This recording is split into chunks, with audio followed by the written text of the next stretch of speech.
जय हिंद दोस्तों। आज का सेशन बहुत ही इंपॉर्टेंट सेशन होने जा रहा है हर स्टूडेंट के लिए, बिकॉज हर स्टूडेंट अपनी स्टूडेंट लाइफ में कोई ना कोई ऐसा एग्जाम डेफिनेटली देता है जो कि multiple choice question based exam हो।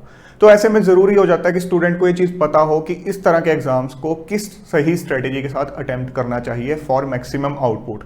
इसके अलावा क्या एक सही अप्रोच होनी चाहिए उन क्वेश्चंस को अटेम्प्ट करने के लिए जिनमें आपको ज़्यादा आइडिया नहीं है कि सही ऑप्शन क्या है। सारी की सारी चीज़ें जो कि एक एमसीक्यू बेस्ड एग्जाम के लिए इंपॉर्टेंट है, आज के सेशन में हम डिस्कस करेंगे। सो कोई भी पार्ट आपको मिस नहीं करना है। तो अब हम स्टेप बाय स्टेप स्ट्रेटेजी को डिस्कस करते हैं। देखो, जब भी आपको कोई एमसीक्यू बेस्ड क्वेश्चन पेपर दिया जाता है तो दो पॉसिबिलिटीज हो सकती हैं। एक तो है कि पूरा का पूरा क्वेश्चन पेपर यूनिफॉर्म है, सेक्शंस कोई डिफाइंड नहीं है, जैसे कि यूपीएससी सिविल सर्विसेज एग्जाम का प्रीलिम्स एग्जाम। दूसरी पॉसिबिलिटी हो सकती है कि क्वेश्चन पेपर के अंदर अलग अलग सेक्शंस डिफाइंड है, जैसे अगर इंग्लिश का सेक्शन है तो उसके नीचे सिर्फ और सिर्फ इंग्लिश के क्वेश्चंस होंगे, फिर मैथमेटिक्स के अलग क्वेश्चंस हो सकते हैं, क्वालिटेटिव एनालिसिस के अलग क्वेश्चंस हो सकते हैं। सो ये वेरी करता है फ्रॉम एग्जाम टू एग्जाम। अगर तो सेक्शंस डिफाइंड है तो उस केस में तो आप ये चीज देख सकते हो कि मेरी प्रायोरिटी क्या है, पहले मुझे इंग्लिश अटेम्प्ट करना है या मैथमेटिक्स अटेम्प्ट करना है। अगर यूनिफॉर्म है तो बेस्ट थिंग यही रहती है कि आप पहले क्वेश्चन से ही स्टार्ट करो। जैसे यूपीएससी का सिविल सर्विसेज प्रीलिम्स एग्जाम्स होता है तो आप पहले ही क्वेश्चन से स्टार्ट करो तो बेस्ट रहता है। तो हम सीक्वेंस में ही चलेंगे। तो जैसे आपने क्वेश्चंस अटेम्प्ट करने स्टार्ट किए, मान लो आपने पहले 10 क्वेश्चंस अटेम्प्ट किए और 10 में से आपको अराउंड 5 क्वेश्चंस श्योरिटी के साथ आते थे कि ये तो मुझे पता ही है, इनका आंसर मैंने बिल्कुल श्योरिटी के साथ सही किया, तो ये तो आप साथ के साथ अटेम्प्ट कर दो।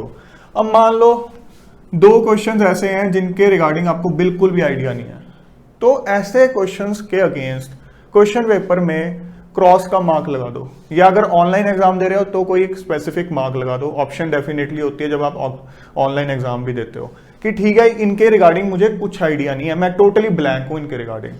और जो आपने अटेम्प्ट कर दिए क्वेश्चन पेपर के अंदर उनको टिक कर दो। और अदरवाइज ऑनलाइन है तो डेफिनेटली वो अलग से एक शो ही करता है आपको कि आपने ये अटेम्प्ट कर दिए हैं। और 3 क्वेश्चन ऐसे हो सकते हैं जिनके रिगार्डिंग आपको थोड़ा बहुत आइडिया हो, एक वेग सा आइडिया है, या आपको 50-50% है 2 ऑप्शंस के बीच में। मतलब इस टाइप के क्वेश्चंस हैं जिन पे आपको थोड़ा टाइम लगेगा कोई फैक्ट को रिकॉल करने में या कंफ्यूजन को दूर करने में, या इस टाइप के भी क्वेश्चन हो सकते हैं जो आपको पता है मैं कर सकता हूं बट ये बहुत लेंथी क्वेश्चन होगा। अगर मैं ये क्वेश्चन अभी अटेम्प्ट करूंगा that will be at the cost of at least 2-3 questions कि उनका टाइम जितना लगेगा उसके बराबर है। तो मैं देखूंगा कि ठीक है, अगर टाइम बचता है तो मैं इस टाइप के क्वेश्चन करूंगा। तो ऐसे क्वेश्चन को आप सर्कल कर सकते हो, अलग मार्क दे सकते हो कि ठीक है, इन क्वेश्चंस को मैं बाद में देखूंगा। तो 3 कैटेगरीज आपने डिफाइन करनी है, ये आप साथ के साथ कर रहे हो और बाकी 2 जैसे कि मैंने आपको बताया है। अब एमसीक्यू बेस्ड एग्जाम को अटेम्प्ट करते हुए आपको एक चीज का अच्छे से ध्यान रखना है, एक माइंडसेट बना के रखना है। और ये माइंडसेट आपने अपने मॉक टेस्ट से ही बनाना स्टार्ट कर देना है, ये नहीं है डायरेक्टली कि सीधा जो मेन एग्जाम है उसमें जाके बनाएंगे। ये माइंडसेट ये है कि जब आप क्वेश्चंस अटेम्प्ट कर रहे हो, मान लो आपने 5 क्वेश्चंस पिछले अटेम्प्ट किए और 5 के 5 आपको आते थे श्योरिटी के साथ, और उनके ऑप्शन कोइंसिडेंटली मान लो सी ऑप्शन था। अब कहीं ना कहीं आपके दिमाग पे ये चीज हावी हो सकती है कि सी ऑप्शन बहुत बार आ रहा है।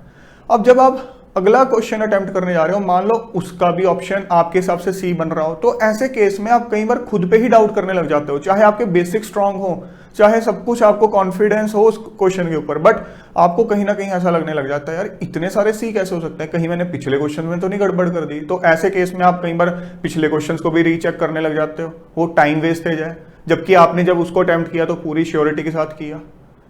तो आपको एक माइंडसेट ये बना के रखना है कि जब भी आप किसी क्वेश्चन को अटेम्प्ट कर रहे हो, आपको उस क्वेश्चन को बिल्कुल फ्रेश क्वेश्चन कंसीडर करना है, जिसका पिछले जो आपने क्वेश्चंस अटेम्प्ट किए हैं उससे कुछ लेना देना नहीं है, या आने वाले जो क्वेश्चंस हैं उनसे कुछ लेना देना नहीं है।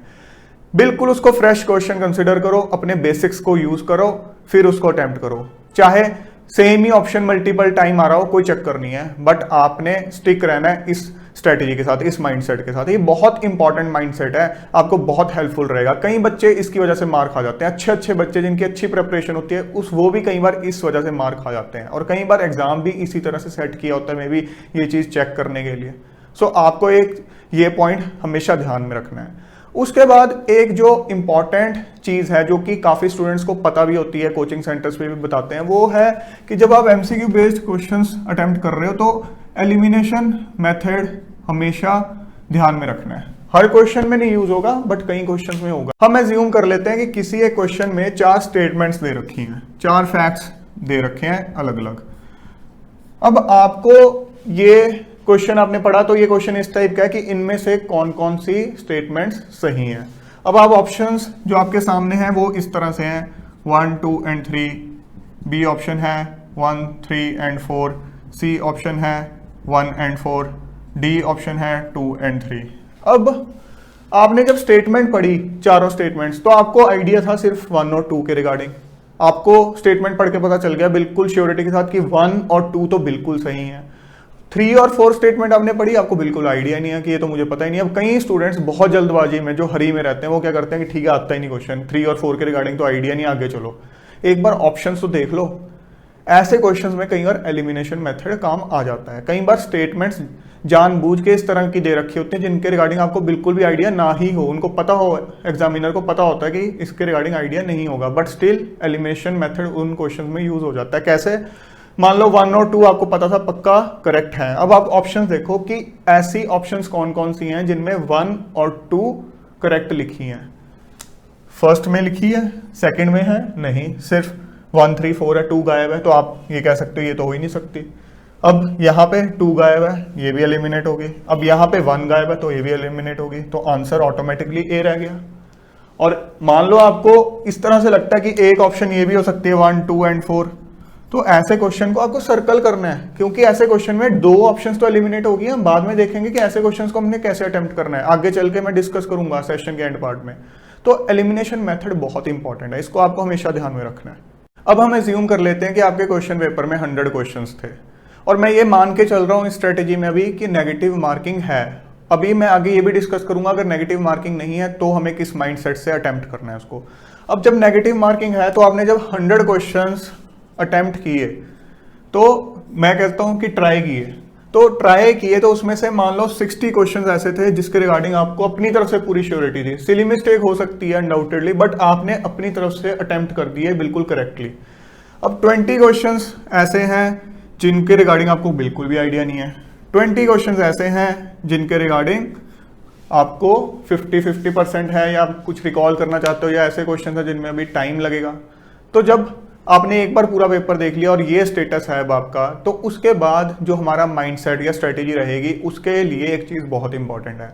जब भी आप किसी कॉम्पिटिटिव एग्जाम को देते हो तो ये बहुत ज़रूरी है कि एटलीस्ट पिछले 5 साल के आप क्वेश्चन पेपर अटेम्प्ट करो। उससे ज़्यादा कर सकते हो तो बहुत अच्छी बात है, बट एटलीस्ट 3 से 5 साल के तो डेफिनेटली करने ही करने हैं। उसके अलावा आपको पिछले 3 से 5 साल के जो आपने क्वेश्चन पेपर अटेम्प्ट किए हैं उनकी आपके कैटेगरी में कितनी कट ऑफ गई थी उसका भी आइडिया होना चाहिए, सो डैट आपके माइंड में एक हल्की सी एक रफ पिक्चर डेफिनेटली हो कि जब इस डिफिकल्टी लेवल का पेपर आया है तो इसके अराउंड कहीं कट ऑफ है। ऑल्दो इस चीज से हम कोई कंक्लूजन नहीं निकाल सकते हैं अपने पेपर के रिगार्डिंग, ना हम कुछ जनरलाइज कर सकते हैं, बट एक रफ सा आइडिया आपको डेफिनेटली होना चाहिए। उस रफ आइडिया से आप एटलीस्ट अपने लिए एक सेफ जोन डिफाइन कर सकते हो कि ठीक है मेरी कैटेगरी के अंदर ये एक सेफ जोन है कि इतने में अगर सिक्योर कर लूंगा तो मैं ऑलमोस्ट कट ऑफ को तो पार कर ही जाऊंगा। तो उससे क्या बेनिफिट होगा कि जब आपने अभी 100 क्वेश्चन एक बार देखे, ट्राई किए, आपका स्टेटस ये है कि 60 के रिगार्डिंग आपको श्योरिटी है कि मैंने सही अटेम्प्ट कर दिए हैं। अब मैं अज्यूम कर लेता हूं कि हर क्वेश्चन जो है वो 2 मार्क्स का था, तो 200 मार्क्स का ये पेपर है, तो आपने अपने हिसाब से 120 का सही कर दिया, तो फिर भी हम सिली मिस्टेक्स वाला एक पॉइंट कंसिडर करके मान लेते हैं कि इसमें से आपके 110 के आसपास आ जाएंगे, प्रोवाइडेड आपने बहुत श्योरिटी के साथ की हैं।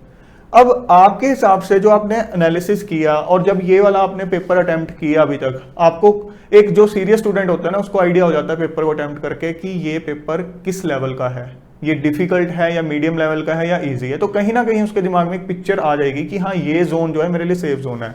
आपको थोड़ा सा आइडिया मान लो ये लगता है कि 125 से ऊपर जो है वो मेरा सेफ जोन है, तो यहाँ 60 अटेम्प्ट करके आप कहीं ना कहीं खुद को इनसिक्योर सा फील करोगे कि पक्का नहीं है कि अभी मैं सेफ जोन में हूँ, तो कहीं ना कहीं मुझे एटलीस्ट 15 नंबर का और करेक्ट अटेम्प्ट करना ही होगा।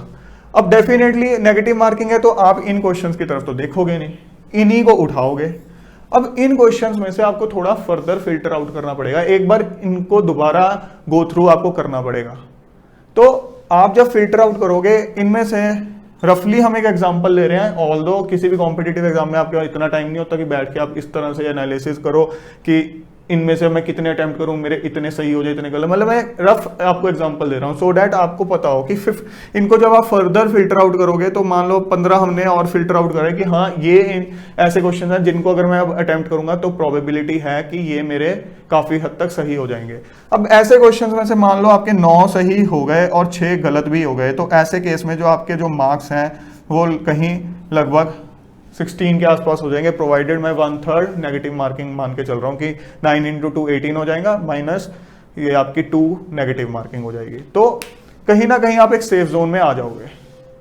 तो आप ये चीज जो है अभी बताने में आपको लगता होगा ऐसे कैसे पॉसिबल है, हम कैसे आइडिया लगा लेंगे, हमारे दिमाग में कंप्यूटर थोड़ी ना, ये चीज प्रैक्टिस से आती है। मॉक टेस्ट सीरीज जो हम देते हैं उनमें जब हम ये चीजों की प्रैक्टिस करेंगे वो चीज हमारे काम आएगी डेफिनेटली जब हम अपना मेन एग्जाम देंगे। यही चीजें हमने सीखनी होती है मॉक टेस्ट सीरीज में, और कुछ नहीं होता। नॉलेज आपके पास है, हमने जो मॉक टेस्ट सीरीज में जो चीजें इंप्लीमेंट करनी है वो ये चीजें इंप्लीमेंट करनी है। अब कोई ऐसा बच्चा हो सकता है जिसने सिर्फ 45 ही सही अटेम्प्ट कर रखे हो, उसको लगे कि 45 के रिगार्डिंग ही मुझे श्योरिटी। अब ऐसे केस में उसका स्कोर तो अभी 90 के आसपास ही बढ़ रहा है, वो तो बहुत पीछे इस रेंज से। तो ऐसे केस में उसको बहुत ज्यादा रिस्क लेना पड़ेगा क्योंकि ऑलरेडी वो एक पूरे खतरनाक वाले जोन में बैठा हुआ, डेंजरस जोन में बैठा है जहां उसको पता है मेरी कट ऑफ नहीं क्लियर होनी है। तो डेफिनेटली उसको इन क्वेश्चंस में रिस्क लेना ही पड़ेगा। और कई ऐसे बच्चे भी हो सकते हैं जिनके इन क्वेश्चंस में रिस्क लेने के बाद भी बात ना बने, फिर उनको इन क्वेश्चंस पे भी जाना पड़े जिनके रिगार्डिंग उनको बिल्कुल आइडिया नहीं है। या हम वो वाला केस भी कंसिडर कर लेते हैं कि आपके क्वेश्चन पेपर में नेगेटिव मार्किंग नहीं है। अगर नेगेटिव मार्किंग नहीं है तो कोई भी क्वेश्चन अनअटेम्प्टेड छोड़ना बेवकूफ़ी है, क्योंकि उस केस में तो हमें पूरे के पूरे क्वेश्चन अटेम्प्ट करके ही आने, चाहे हमें कोई क्वेश्चन आता भी ना हो। तो ऐसे केस में भी आपको पहले वही क्वेश्चन अटेम्प्ट करने चाहिए जिनके रिगार्डिंग आपको फुल श्योरिटी है, ताकि उससे आपको ये थोड़ा ट्रेंड का आइडिया मिल जाए कि इस पर्टिकुलर एग्जाम में जो मैं अभी पेपर अटेम्प्ट कर रहा हूं इसमें ज्यादा प्रोबेबिलिटी किस ऑप्शन के करेक्ट होने की है। अगर मैंने 60 क्वेश्चन अटेम्प्ट किए और आपने एक ट्रेंड देखा कि जो सी ऑप्शन है उसके जो करेक्ट होने के चांसेस हैं मुझे 40% 50% तक लग रहे हैं, तो जिन क्वेश्चंस के रिगार्डिंग आपको बिल्कुल भी आइडिया नहीं है ना, बिल्कुल ब्लैंक हो, तो उनमें वो ऑप्शन मार्क कराओ, क्योंकि आपका उनमें कोई नुकसान तो होने वाला है नहीं अटेम्प्ट करके। तो फायदा ये जरूर हो सकता है कि अगर वो ट्रेंड कहीं ना कहीं फॉलो हो रहा है तो प्रोबेबिलिटी है कि उसमें आपके जो करेक्ट क्वेश्चंस हैं वो ज्यादा हों। ये कोई हार्ड एंड फास्ट रूल नहीं है ना, ये कोई इस तरह की कोई चीज है कि हाँ आप एक जनरलाइज चीज बोल सकते हो सारे के सारे कॉम्पिटिटिव एग्जाम्स के लिए, कोई जनरलाइज नहीं कर सकता इस चीज को, बट उस एग्जाम का पैटर्न हम जरूर आइडेंटिफाई कर सकते हैं। अगर आपने ये स्ट्रेटेजी पकड़ी ना इस टाइप के एग्जाम में जिसमें नेगेटिव मार्किंग नहीं है कि सारे के सारे क्वेश्चन अटेम्प्ट साथ साथ करी जा रहे हो इररिस्पेक्टिव ऑफ द फैक्ट आपको आता या नहीं आता, उस केस में आप ये ट्रेंड नहीं एनालाइज कर पाओगे जो कि आप अपने करेक्ट क्वेश्चंस को देख के एनालाइज कर पाओगे कि ऑप्शन का ट्रेंड क्या है। इनको जब अलग से अटेम्प्ट करोगे ना फिर आपको ट्रेंड समझ आएगा कि इस एग्जाम में मुझे इस ऑप्शन का ट्रेंड ज्यादा लग रहा है, तो वो क्वेश्चन जिनके रिगार्डिंग मुझे बिल्कुल आइडिया नहीं है उनमें मैं यही ऑप्शन मार्क कराता हूं। बट यस, जो ऐसे क्वेश्चन जिनके रिगार्डिंग आपको 50% आइडिया, उनमें ये गलती नहीं करनी है कि आप उनमें ब्लाइंडली यही ऑप्शन मार्क करके आओ। उनमें आप ये तो कर सकते हो कि 2 ऑप्शन में अगर कंफ्यूजन है और उनमें से एक ऑप्शन वो है जिसका ट्रेंड आपको ज्यादा लग रहा है, फिर वो आप कर दो। बट ये क्वेश्चंस वैसे हैं जिनमें आपको कहीं ना कहीं कुछ आइडिया था, तो ब्लाइंड मत हो जाओ, थोड़ा दिमाग यूज करो, कई बार हमें बाद में रिकॉल हो जाता है। सो इस तरह से जब आप अपनी स्ट्रेटेजी अडॉप्ट करोगे किसी भी एमसीक्यू बेस्ड एग्जाम में, तो आप अपना मैक्सिमम आउटपुट दे के आओगे।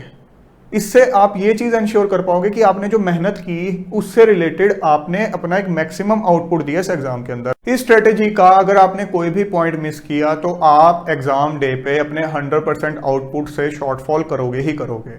सो दोस्तों, किसी भी एग्जाम में सिर्फ और सिर्फ मेहनत ही नहीं करनी है आपको। मेहनत जरूरी है, इंटेग्रल पार्ट है आपकी प्रिपरेशन का, बट अकेला उससे काम नहीं चलेगा। एग्जाम डे पे भी आपको एक सही स्ट्रेटेजी से एक स्मार्ट वर्क करना है, सही स्ट्रेटेजी के साथ अपने एग्जाम को अटेम्प्ट करना है। जब आपकी मेहनत और आपकी सही स्ट्रेटेजी के साथ एक स्मार्ट वर्क मिलेगा, तब जाके आप किसी भी एग्जाम में एक टॉपर बनोगे। जय हिंद।